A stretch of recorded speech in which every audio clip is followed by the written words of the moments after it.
আসসালামু আলাইকুম। সবাই কেমন আছেন? আশা করি সবাই ভালো আছেন। আজ আপনাদের জন্য নিয়ে এসেছি গল্পের ৩য় পর্ব। আশা করি গল্পটি আপনাদের ভালো লাগবে। তাহলে চলুন শুরু করা যাক। সাথে সাথে ওকে ঝাটকা দিয়ে ছেড়ে দিলাম। তাতেই হলো বিপত্তি। মনে হয় খুব জোরেই ধাক্কা দিয়েছি। তাতেই ঈশার ঘুম ভেঙে যায়। ঘুম ভেঙে দেখে সে আমার বুকে। হঠাৎ সে আমি কিছু বুঝে ওঠার আগেই আমাকে থাপ্পড় মেরে দেয়। থাপ্পড় খেয়ে আমি কি বলবো সেটাই বুঝতে পারছি না। আমি গালে হাত দিয়ে ওর দিকে তাকিয়ে আছি, কিন্তু সে এখনো আমার বুকে। সেদিকে ওর কোনো খেয়াল নেই।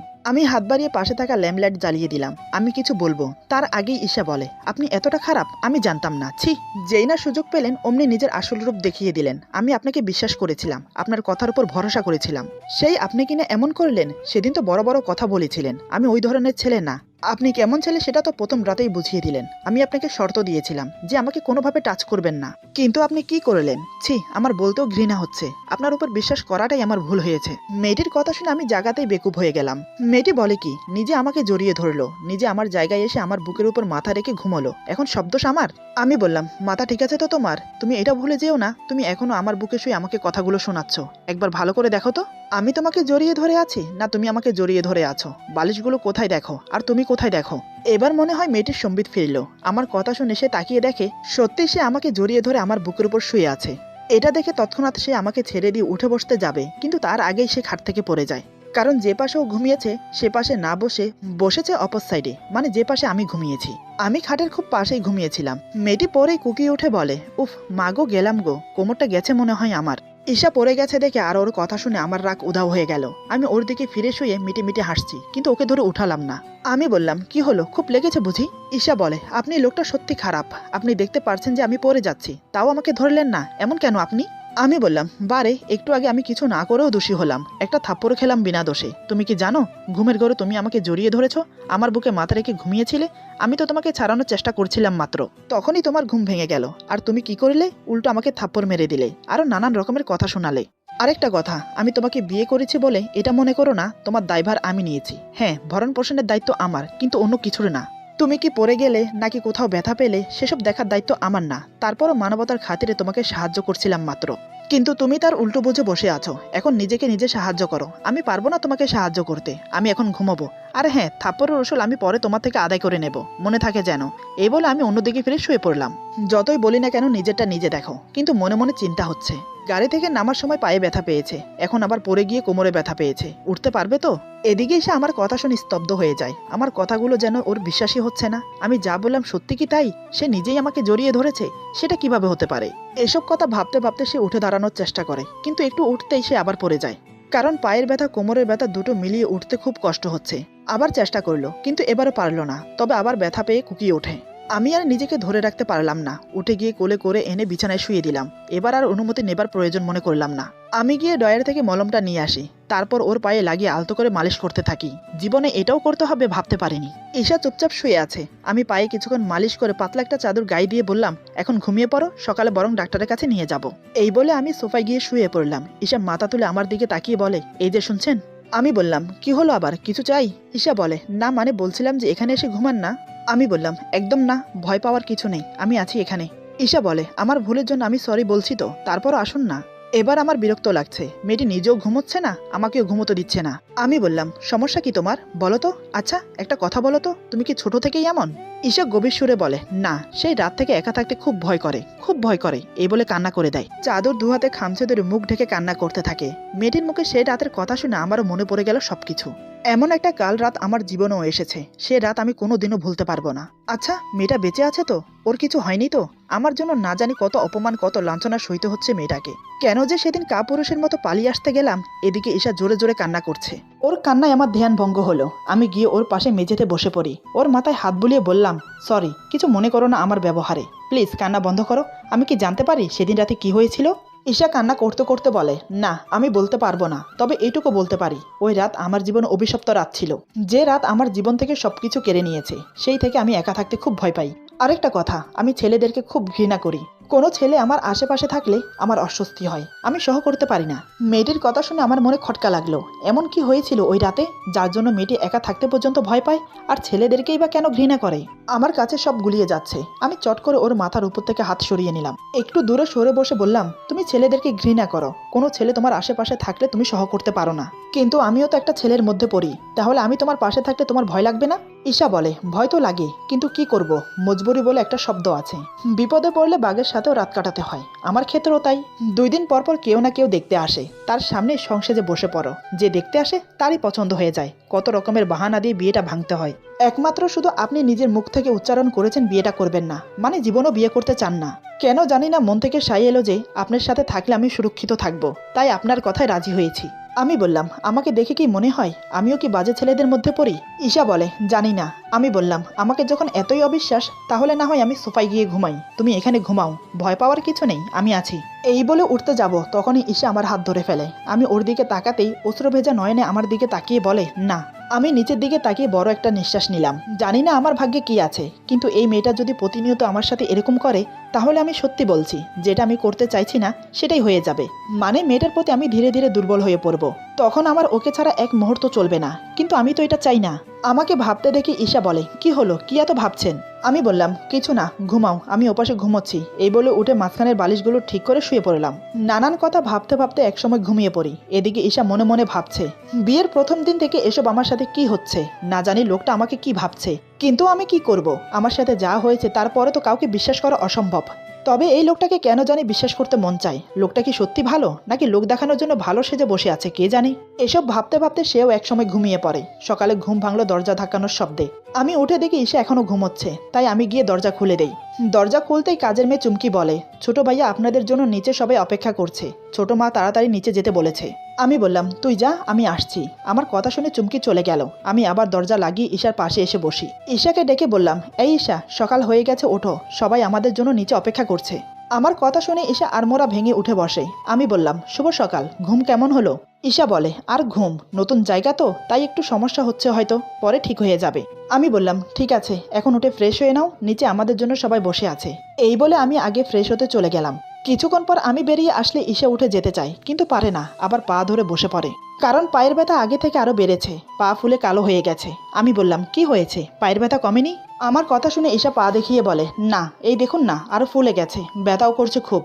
আমি বললাম, তাহলে তোমার নিচে যেয়ে কাজে নেই, তোমার নাস্তা উপরে পাঠিয়ে দিতে বলছি, আর আমি ডাক্তার আঙ্কেলকে ফোন করে দিচ্ছি, উনি চলে আসবে কিছুক্ষণের মধ্যে। ঈশা বলে, তা না হয় ঠিক আছে, কিন্তু আমি এখন ওয়াশরুমে যাব কিভাবে? আমি বললাম, এখন তুমি বলো কিভাবে যেতে চাও, গাড়ি বুক করবো ওয়াশরুম থেকে রুম, নাকি আমি নিয়ে দিয়ে আসবো? আমার কথা শুনে ঈশা রেগে যায়। ঈশা বলে, মজা করছেন আমার সাথে? দেখতে পারছেন আমি হাঁটতে পারছি না।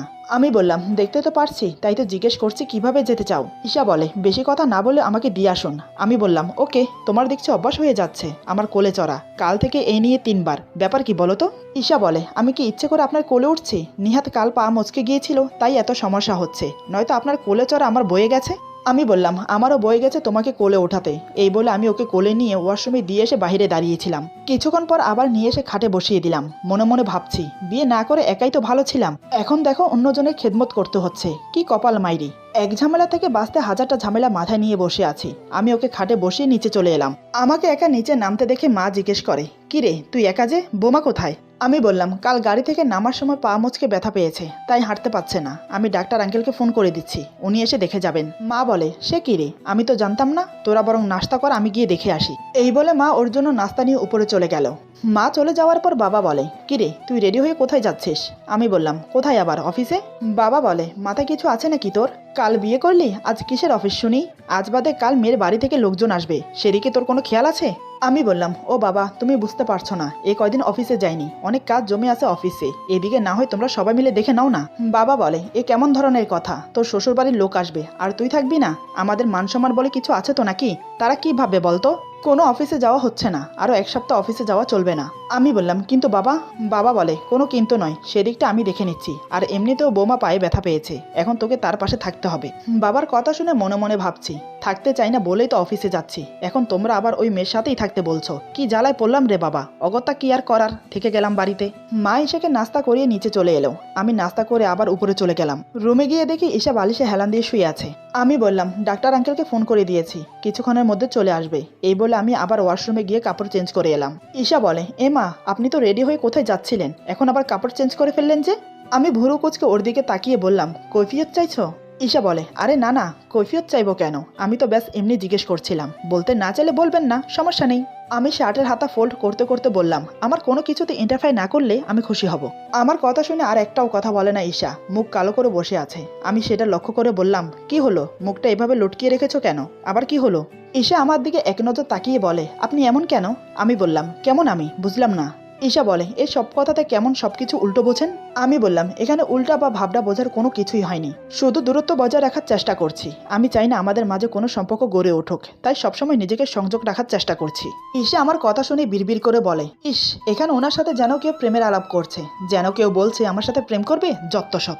আমি বললাম, বিড়বিড় করে কি বলা হচ্ছে শুনি, যা বলবে স্পষ্টভাবে বলবে, বিড়বিড় করবেন আমার সামনে। এই বলে একটা বই নিয়ে বারান্দাতে চলে গেলাম। এদিকে এসে আমাকে বারান্দায় চলে যেতে দেখে রাগে ফেটে পড়ছে। চোখগুলো ছোট ছোট করে তীক্ষ্ণ দৃষ্টি বারান্দার দিকে রেখে মনে মনে বলে, একটা হনুমান, আমাকে একা রেখে দেখো বইয়ের সাথে প্রেম করতে চলে গেছে। একটি বারও ভেবে দেখলো না আমার কথা, আমি একটা অসহায় মেয়ে একা একা বসে কি করব। পায়ের ব্যথার জন্য নিচেও যেতে পারছি না। নিচে তো শাশুড়ি মা শ্বশুর বাবা দুজনেই আছে, তাদের সাথে না হয় গিয়ে গল্প করতাম, তাহলে আর এই খাচ্চর লোকটার এত কথা শুনতে হতো না। এদিকে আমি বই না পড়ে মনে মনে ভাবছি, মেয়েটা এখানে আমার ভরসায় এসেছে, আমি যদি ওকে এভাবে ইগনোর করি তাহলে খারাপ দেখায়। একা বসেও কিভাবে সময় কাটাবে সে? বাবা মা কাজের লোক সবাই তো নিচে। না, এভাবে বই নিয়ে বারান্দাতে আসা ঠিক হয়নি, যাই গিয়ে দেখি কি করছে।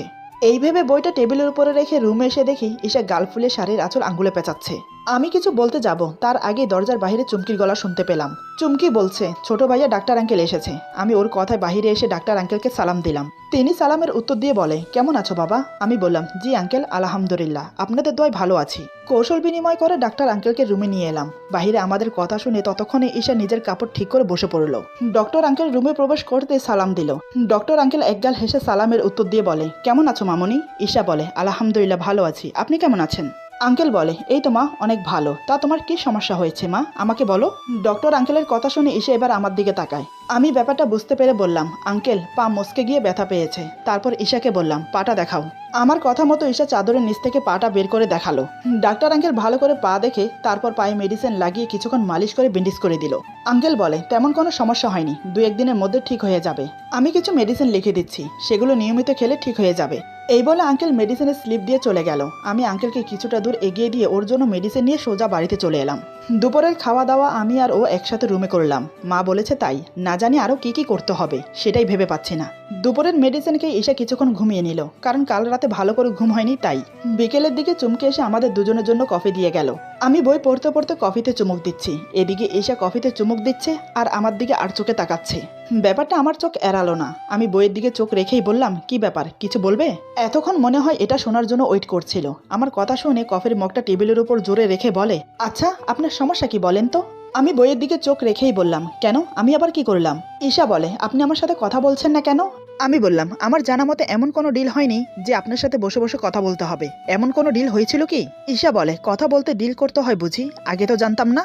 আমি বললাম, তা অবশ্য ঠিক, কথা বলতে কোনো ডিল করতে হয় না, কিন্তু আমি কি কথা বলবো তোমার সাথে? তোমার কোনো কথা থাকলে বলতে পারো, আমি শুনছি।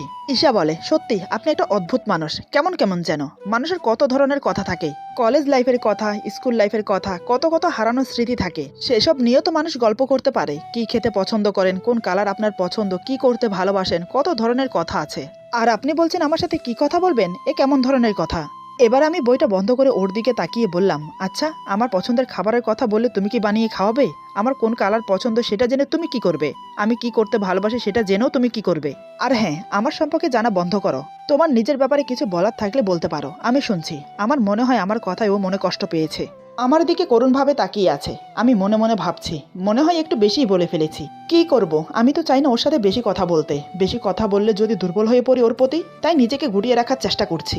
মেয়েটা কি সেটা বুঝতে পারে না? আচ্ছা আসলে ও কি চায় জিজ্ঞেস করবো একবার।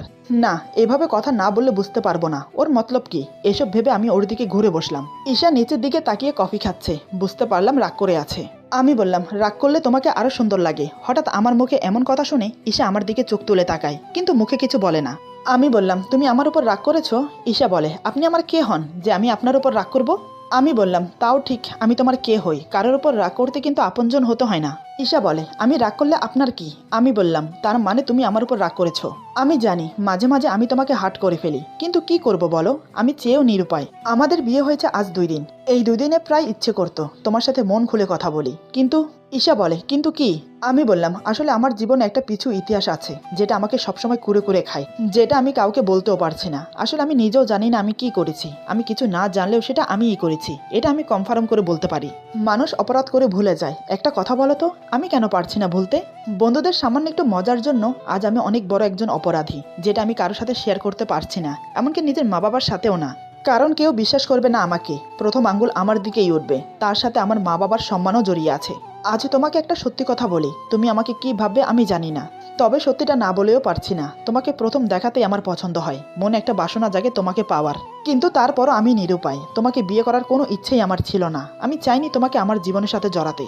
কিন্তু ভাগ্যের কি নির্মম পরিহাস, যার নসিবে যে আছে সে তাকে পাবেই, সেটা যে কোনো উপায়ে হোক। এখন তুমি এটা ভেবো না তোমাকে আমি চেয়েছি বলে বিয়ে করেছি। বিয়ে করার একটাই উদ্দেশ্য ছিল, প্রতিদিন বিয়ের প্যারা থেকে বাঁচার জন্য।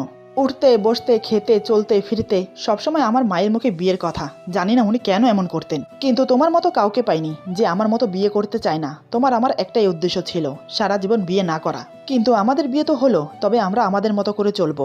আমার কথায় কখনো কিছু মনে করো না, পারলে আমাকে ক্ষমা করে দিও। ঈশা এতক্ষণ মনোযোগ দিয়ে আমার কথা শুনছিল।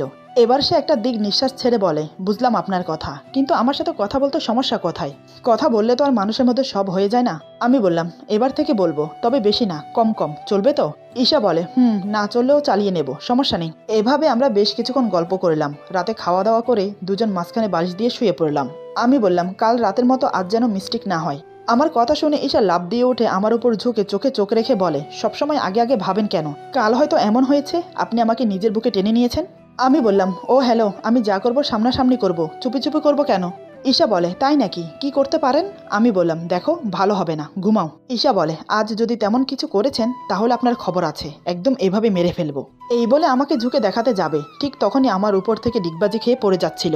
আমি তৎক্ষণাৎ টেনে নিজের বুকের সাথে জড়িয়ে ধরি, কিন্তু ওকে ধরতে গিয়ে বুঝতেই পারিনি আমার এক হাত ওর বুকে, অন্য হাত ওর কোমর শক্ত করে ধরে আছে।